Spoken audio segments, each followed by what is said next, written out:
यावरिबा मरुइबा पाउसिंग सी मणिपुर दा लेरिबा बीजेपी की एमएलए सिंह चाही अनि मखाई मणिपुर दा इरांग थोलकलबा हेक मतुंगदगी पुनबा ngamdana lakpadu ngasi खबर्स की ममाइदा पुन्ना लेमिनबी फोटो सिंह उबा फंगी ममांगदा पांगथोकिबा असेंबली मिखल स्टेट असेंबली मिफमदा लाखिद्रबनी ममांगदा मिफम कयामा पांगथोकबदसु दिल्लीदा तोंगाय तोंगाना उनखिबगी पाव लेरिबनी चाही अनि मखा हेना उनबा ngamdana lakpa adu ngaranggi mifam asida punna paminakiba kugi jogi MLA sing amadi mate MLA sing मशीजना ओजा चाही अनि मखा हेना मियामना वादुना माइ थोंग असिदा मक्सनना करी थोलकै दोरिके मणिपुर की मियाम हाइदना वान लाकबा रिलीफ कैंप द लैरिबा मियामना अखोय युमदा करंबा मतमदा चंगबा फंगदोरिगे हाइदना लांतकना लाकबा अदु तमो मखोयगी पार्टी की अखोयगी खनबा खनदबा लोइना तोखरकान हाइबा तारे पिक्चर असी उबा मतमदा ओजादा कमाइना फाउबी वारा चाही अनि मखाय हेलकलबा मियामगी माइथोंग असिदा मोमोन मिनुक अमा तंबा याबगी फिबम दो लाकलब्रा ngasisu लांतकना दुम लेगदोरिब्रा ओजा फोटो जे उबदा कमाइना फाउबी तरंगसेन अखोइना ngarang बीजेपी की मणिपुर की बीजेपी की लेजिस्लेचर की मेंबर पुमना मक्की होइबा माइ तारे मिफम से ngarang दिल्ली दा बीजेपी की हेडक्वार्टर दा पांगथोखरे मणिपुर की बीजेपी की एमएलए पुन्ना साइगी जनता दल यूनाइटेड तगी चंगलिबा मखोय मंगा यावरगा अहानबदा इलेक्शन दा कुंठानी थोय काबदुने अदुगा जनता दल दगी मंगा हम चंगबदुने 37 जी की मनुंग दंगरांग मखोय उनरे उनबसिदा अहान ओइना अखोयना येंगिनबे यारेची हौजिकी उनबसिदा कुइना उनरक्त्रबा मयाम ममा कोई बीजेपी मनुंगी बीजेपी मसागी एमएलए सिंह पुन्ना फमिनबा फंगक्तबसे पुन्ना फमिनबा फंगक्पा पुन्ना फमिनदना वा खनबा होवायबसी मीडियम अमदा यामना फवा अचुम्बा खोंथांगनि हाइबताय मसिमकना हेक्ता मणिपुर की अखोई की तंगदू लेतादब फिबम असी तंगदू लेताब मदा लाक्तना अखोई की मिचम मियाम सिंह असी महौसागी ओइबा पुंसी मरेलदा हंजिलक्तना अखोई की काइथरबा किंथरबा मनिंग हल्लबा सेलमिट की करी की थबा इंखांग मयाम सी अमुक हन्ना हंजलकदरा हंजलानी हाइदना हेक्तमक थाजबदुमक्ति एंगोंदा हौजिक फावबदी मदु कितम ममी सामना उई कितम लातक उई अदुबु उनरीबसिमक्ति ख्वाइदगी लाइव फबनी आइना यामना पेसिमिस्टिक ओइना आइना यामना हेना वाखल सी तुक्थदना सोधदना मसिमकना हेक्ता कइनो तौरा अनि हाइबगी वाफम गाक्तनते लेरिबा ग्राउंड रियलिटी सिंग असिना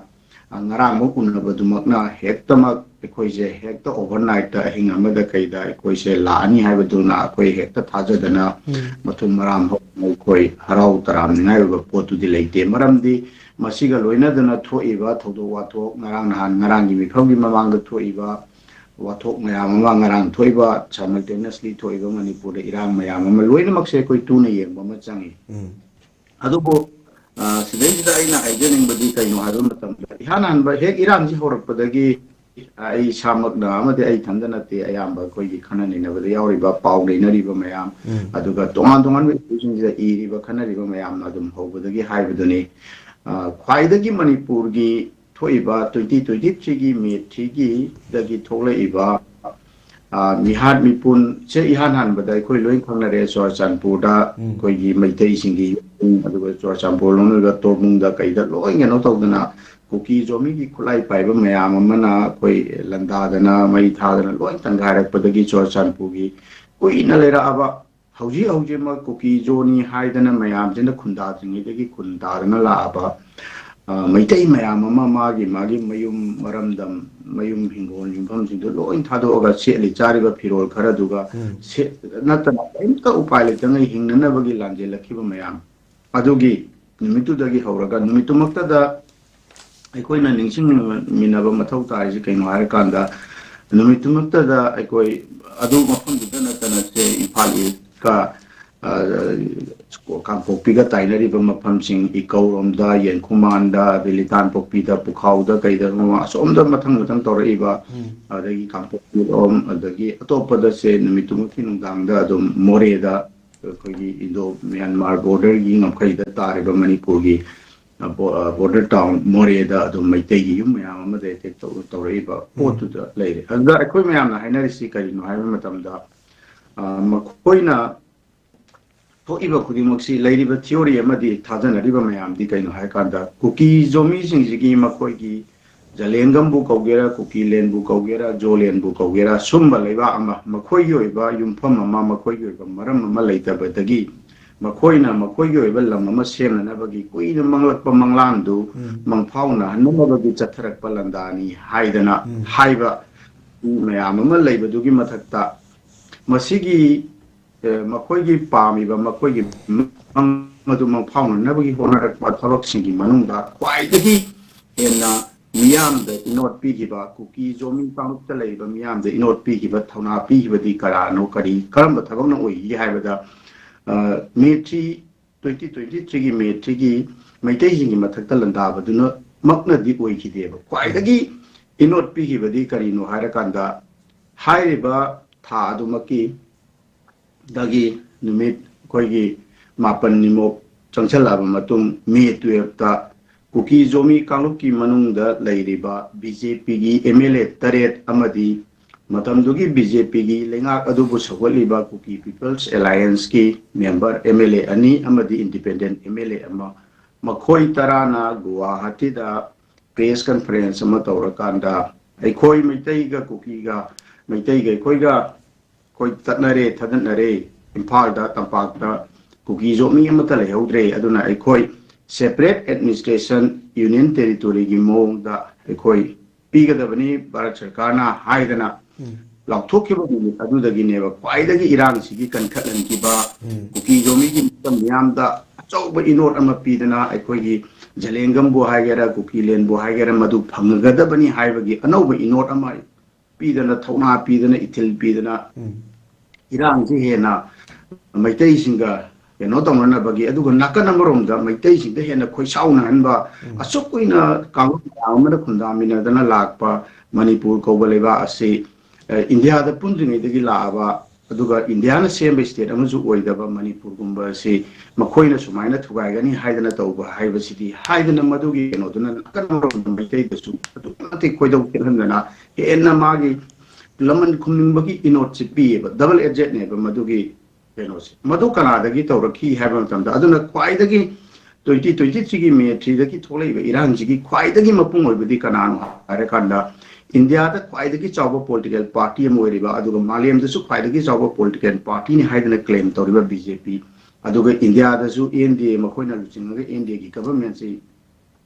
2014 दगी पाइदन लाइबा अदुगा मतमदुमक्तदु मणिपुर अनिरक सुब ताम ओइना पाइदना लैरिबा अदुगुंबा बीजेपी की लेंगाक पाइरिबा बीजेपी की एमएलए मनुंगदगी मणिपुर थुगाइनबगी वाफमजे मखोइ तराना अदुमाइ तौदुना लेंगाक अदुदा यावरिबा एमएलए तराना मदुगी सेपरेट एडमिनिस्ट्रेशन की डिमांड तौरखिबना मपुंग ओइना मणिपुर की इरांगजे हेना अखोइगी मई चुबा हेना यांजलहनबा हेना चाउथोनबगी पोटसे मदुना ओइए अदुना अखोइना अदुम तत्तना आई सामक अतैति मयामनजु हाइदुना लाइदुनी अदुना इरांगजे लोइसनबगी क्वाइदगी मरोइबा केनोदी बीजेपी मनुंगा मसिगी पोटसे हाना लोइसनबा म चंगी बीजेपी की एमएलए की मरक्ता सिगी अचौबा पॉलिटिकल कंट्राडिक्शन अमा मणिपुर अपुनबजे थुगाइगदबनी सिदगी सेपरेट तौगदबनी हाइना तौरिबा कांगोसे बीजेपी पार्टी नसु एक्शन अमता लौदे अदुगा बीजेपी ना अदुम मणिपुर की केनो काहेलोइति हाइ अदुगा नाकल अमदना अदुम मणिपुर दगी सेपरेट तौगदबनी हाइबा एमएलए सिदुगी मथक्ता बीजेपी पार्टी ना करिगुम एक्शन अमता लौदना लाकपदो अदुगी चयेनबा मयामसिना इरांगसे कुइना पुथरैसिदि सिगी क्वाइदगी मसिना कमाइ तौगेदा पुथरए मधुगिदुना अतोपा खुलाई पाइबा करी करीगी अतोपा एंगल मयाम अमा सिगी इरांगसे थोनबदा जियोपॉलिटिक्स की करीगी मसाइगी हाइरिबसे अदुगु मपुंगददी मसाइगी जलेंगम कोबा कुकी की जोलेनबु कौगेरा मखोइ मयामगी लेबा अमा लिंगननबगी सिगी मंगलांगसिना अदुम मपुंग ओइना चलकांसिदा मपुंग ओइना मसाइगी खुलाई पाइबा लालौबा सुदा लेबा करी करी मयाम खकी डिमांड ओरमबदु सिगी सेपरेट एडमिनिस्ट्रेशन की हाइबदी मखोइगी लेबा अमा सेमननबगी ꯋꯥꯐꯝ ꯑꯁꯦ ꯉꯁꯥꯏꯒꯤ ꯀꯨꯀꯤ ꯖꯣꯃꯤ ꯃꯤꯌꯥꯝ ꯌꯥꯎꯕ ꯑꯄꯨꯟꯕꯒꯤ ꯑꯣꯏꯕ ꯚꯣꯏꯁ ꯑꯃꯗꯧꯅ ꯊꯣꯛꯍꯟꯕ ꯃꯗꯨ ꯑꯃꯨꯛ ꯏꯟꯗꯤꯌꯥꯒꯤ ꯃꯦꯗꯤꯌꯥ ꯈꯔꯅ ꯃꯦꯟ ꯁ꯭ꯇ꯭ꯔꯤꯝ ꯃꯦꯗꯤꯌꯥ ꯈꯔꯅ ꯑꯃꯨꯛ ꯃꯗꯨ ꯑꯦꯝꯄ꯭ꯂꯤꯐꯥꯏ ꯇꯧꯕ ꯑꯗꯨꯒ ꯋꯥꯔꯜꯒꯤ ꯐꯣꯔꯦꯟ ꯃꯦꯗꯤꯌꯥ ꯃꯌꯥꯝ ꯑꯃ ꯃꯈꯣꯏꯒ ꯔꯤꯂꯦꯁꯟ ꯐꯕ ꯃꯌꯥꯝ ꯑꯃꯅꯁꯨ ꯃꯗꯨ ꯑꯦꯝꯄ꯭ꯂꯤꯐꯥꯏ ꯇꯧꯗꯅ ꯈꯣꯠꯇꯅ ꯏꯁꯨꯁꯤ ꯑꯗꯨꯃꯥꯏꯅ ꯇꯧꯔ ꯂꯥꯛꯈꯤꯕꯅꯤ ꯑꯗꯨꯅ ꯑꯁꯤꯒꯤ ꯏꯔꯥꯡꯁꯤ ꯑꯗꯨ ꯀꯩꯗꯧꯔꯦ ꯃꯈꯣꯏꯅ ꯃꯔꯛꯁꯤꯗ ꯁꯨꯝ ꯂꯥꯛꯄꯗꯒꯤ ꯄ꯭ꯔꯦꯁꯤꯗꯦꯟ ꯔꯨꯜꯗꯨ ꯂꯥꯛꯈꯤꯕ ꯃꯇꯝꯗꯨꯗꯒꯤꯗꯤ ꯉꯁꯥꯏꯒꯤ ꯒꯕꯔꯟꯃꯦꯟꯠ ꯃꯤꯗꯤꯌꯥꯅ ꯃꯈꯣꯏꯅ ꯀꯟꯇ꯭ꯔꯣꯜ ꯇꯧꯕ ꯃꯈꯣꯏꯅ ꯍꯥꯏꯕ ꯌꯥꯕ ꯋꯥ ꯃꯌꯥꯝ ꯑꯃ ꯍꯥꯏꯕꯗ ꯉꯁꯥꯏꯒꯤ ꯏꯔꯥꯡ ꯍꯧꯔꯤꯕ ꯃꯩꯇꯩꯁꯤꯡꯒꯤ ꯃꯊꯛꯇ ꯂꯟꯗꯥꯔꯤꯕ ꯀꯩꯀꯩ ꯇꯧꯔꯝꯃꯤꯕ ꯃꯌꯥꯝꯗꯨ ꯃꯤꯁꯤ ꯃꯤꯅꯥ ꯃꯌꯥꯝ ꯊꯣꯛꯈ꯭ꯔꯀꯥꯟꯗ ꯉꯁꯥꯏꯒꯤ ꯄ꯭ꯔꯦꯁꯤꯗꯦꯟ ꯔꯨꯜ ꯊꯝꯖꯤꯜꯂꯛꯈꯤꯕ ꯑꯗꯨꯒ ꯕꯤꯔꯦꯟꯁꯨ ꯂꯧꯊꯣꯛꯈꯤꯕꯒ ꯂꯣꯏꯅꯅ ꯃꯇꯝꯗꯨꯗꯒꯤꯗꯤ ꯉꯁꯥꯏꯒꯤ ꯍꯥꯠꯅ ꯁꯨꯅꯕꯒꯤ ꯄꯣꯠꯁꯤꯗꯤ ꯍꯟꯊꯍꯟꯈ꯭ꯔꯦꯕ ꯑꯗꯨꯅ ꯑꯗꯨ ꯍꯟꯊꯍꯟꯈ꯭ꯔꯒꯁꯨ ꯃꯈꯣꯏꯒꯤ ꯗꯤꯃꯥꯟꯁꯤꯗꯤ ꯑꯗꯨꯝ ꯆꯪꯁꯤꯟꯕꯅꯤꯅ ꯍꯧꯖꯤꯛꯀꯤ ꯄꯣꯠꯁꯤꯗ ꯂꯩꯔꯤꯕ ꯄꯣꯂꯤꯇꯤꯀꯦꯜ ꯀꯟꯇ꯭ꯔꯥꯗꯤꯛꯁꯟ ꯕꯤꯖꯦꯄꯤꯒꯤ MLA ꯃꯅꯨꯡꯃꯛꯇꯗ ꯃꯅꯤꯄꯨꯔ ꯍꯥꯏꯕꯁꯤꯗ ꯌꯦꯡꯉꯤꯕ ꯃꯤꯠꯌꯦꯡ